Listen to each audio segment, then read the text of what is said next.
तो दोस्तों कुछ साल पहले जब भारत की तरफ से रशिया के साथ ज्वाइंटली बनाए जाने वाले FGFA प्रोजेक्ट से अपने आप को संपूर्ण रूप से दूर करते हुए अपने खुद के 5th जनरेशन के फाइटर एयरक्राफ्टों के डेवलपमेंट को तरजीह देने का बात कहा गया और पहले 5th जनरेशन के फाइटर एयरक्राफ्ट के रूप में AMCA एयरक्राफ्टों को अपने बेड़े में शामिल करने का इरादे का जिक्र किया गया, तब पाकिस्तान के द्वारा भी बढ़ती मारते हुए अपना खुद का 5th जनरेशन के फाइटर एयरक्राफ्ट डेवलप करने का बात छेड़ दिया गया। पाकिस्तान के तब एयरफोर्स के वरिष्ठ अधिकारी इवन गवर्नमेंट के अधिकारियों की तरफ से भी बड़े बड़े डींगे हाँकते हुए बताया गया था कि पाकिस्तान भी अपना खुद का 5th जनरेशन के फाइटर एयरक्राफ्ट अपने बलबूते पे डेवलप करेगा। और दोस्तों पाकिस्तान के मीडिया में तो इसे लेके ऐसा हंगामा मचाया गया कि पाकिस्तान 5th जनरेशन के फाइटर एयरक्राफ्ट नहीं बल्कि कोई UFO का ही डेवलपमेंट कर रहा है जो आसमान में नहीं बल्कि स्पेस में उड़ान भरेगा। पर ज्यादा नहीं दोस्तों 4 या 5 साल ही गुजरा होगा जिसके बाद पाकिस्तान की ये जो प्रोजेक्ट अज़म है उसका नामो निशान ही पाकिस्तानी मीडिया के चर्चा से गायब हो चुका है। दोस्तों आज के इस वीडियो में आप लोगों को बताऊंगा कि पाकिस्तान भारत के AMCA को काउंटर करने के लिए कौन सा प्रोजेक्ट अज़म को आगे बढ़ाने का सपना देख रहा था और ऐसा क्या हुआ कि पाकिस्तान का ये जो मुंगेरी लाल का सपना था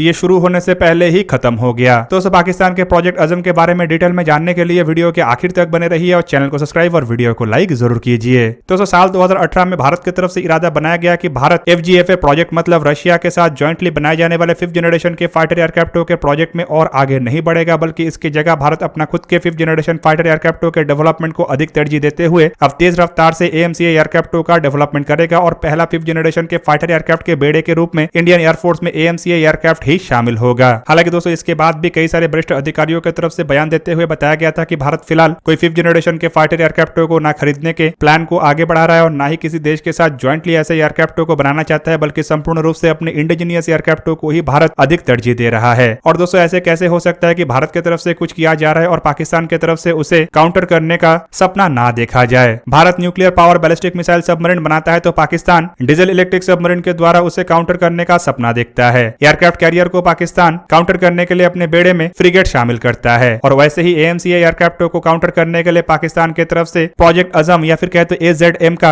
अनाउंसमेंट कर दिया गया। दोस्तों पाकिस्तान की तरफ से उस दरमियान यह बताया गया है कि पाकिस्तान अपने खुद के बलबूते पे 5th जनरेशन के स्टेल्थ फाइटर एयरक्राफ्ट का डेवलपमेंट करेगा जो आने वाले समय में पाकिस्तानी एयरफोर्स के प्रमुख एयरक्राफ्ट होगा। हालांकि दोस्तों पाकिस्तानी एयरफोर्स की तरफ से ये अनाउंसमेंट 7 जुलाई 2017 में किया गया था, मतलब अनाउंसमेंट का करीब करीब 5 साल हो चुका है। और दोस्तों इन 5 सालों में अगर देखा जाए तो पहला 1 साल पाकिस्तानी मीडिया में इसे लेके काफी अधिक प्रोपेगेंडा हुआ, लेकिन बाकी 4 साल पाकिस्तान पूरा साइलेंट है, मतलब एक तरीके से इसे लेके चुप हो गया। हालांकि दोस्तों अगर बीते 5 साल को देखा जाए तो भारत के अंदर AMCA एयरक्राफ्टों को लेकर काम काफी हद तक आगे बढ़ चुका है। रिपोर्ट के मुताबिक भारत के द्वारा AMCA एयरक्राफ्टों के मेटल ब्लॉकहेड के स्टील कटिंग को भी अंजाम दिया गया है और रिपोर्ट में यही बताया जा रहा है कि भारत के AMCA एयरक्राफ्टों के फर्स्ट फ्लाइट साल 2024 में होगा। एयरक्राफ्टों को साल 2027-28 या उसके आसपास लिमिटेड सीरीज प्रोडक्शन के रूप में आगे बढ़ाया जा सकता है, लेकिन साल 2032 तक इंडियन एयरफोर्स अपने बेड़े में बड़े मात्रा में इन एयरक्राफ्टों को शामिल करने का इरादा भी रखता है। अब दोस्तों साल 2017 के अगर पाकिस्तानी मीडिया के प्रोपेगेंडा को ही देखा जाए तो उस दरमियान रिपोर्टों में तो कई बड़े बड़े दावे किया गया था। इवन पाकिस्तानी मीडिया रिपोर्टर में से कई सारे रिपोर्टर तो इन एयरक्राफ्टों में चढ़ के एयरक्राफ्टों को लेकर भारत के ऊपर आके हमला भी कर चुके हैं। हालांकि दोस्तों उसके बाद एयरक्राफ्टों को लेके जिस तरीके का साइलेंस पाकिस्तानी मीडिया की तरफ से अपनाया गया उसे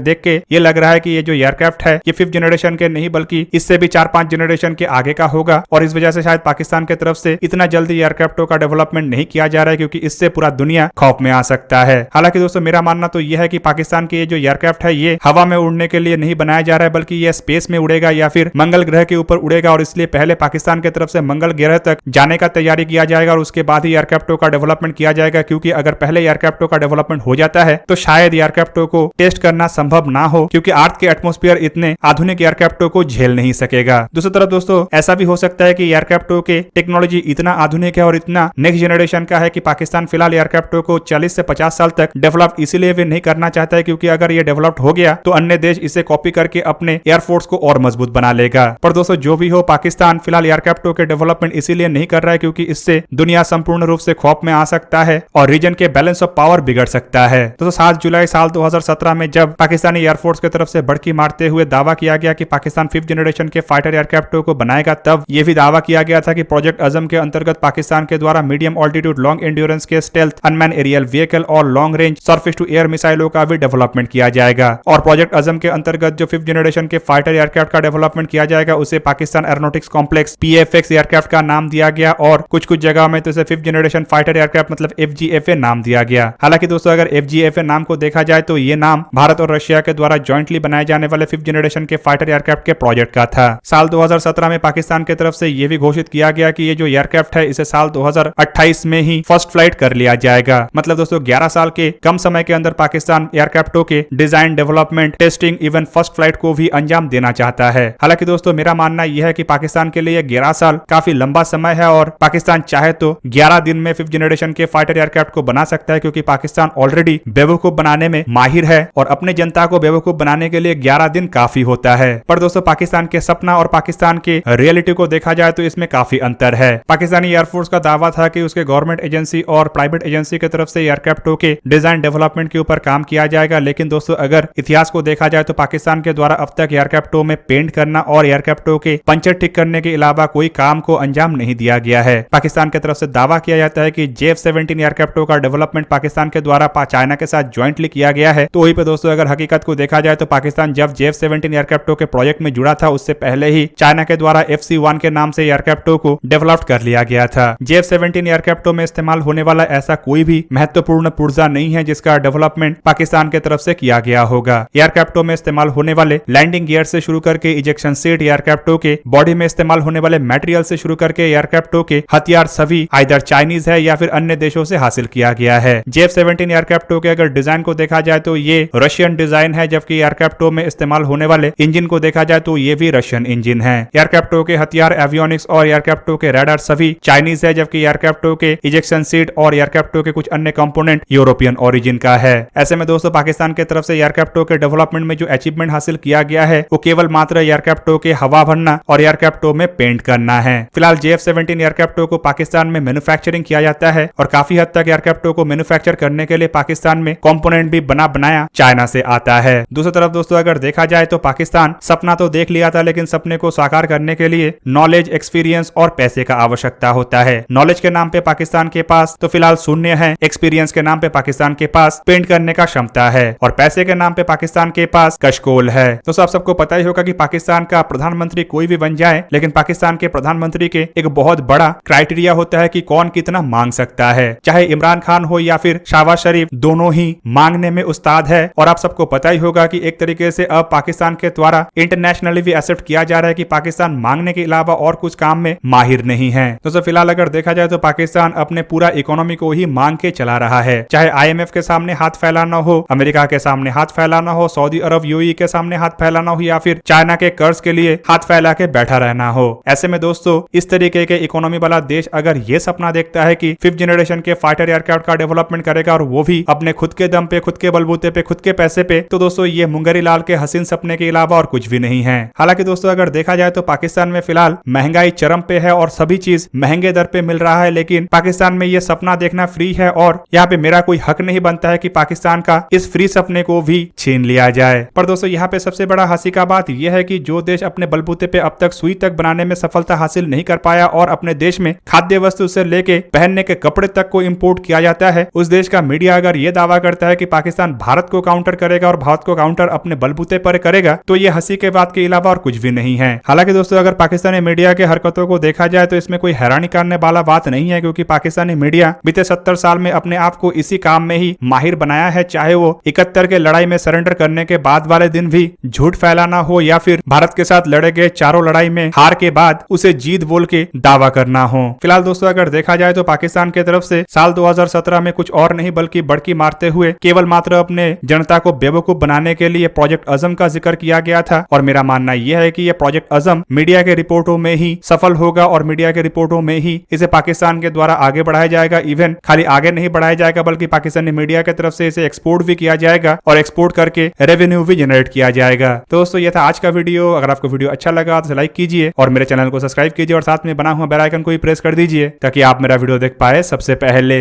जय हिंद।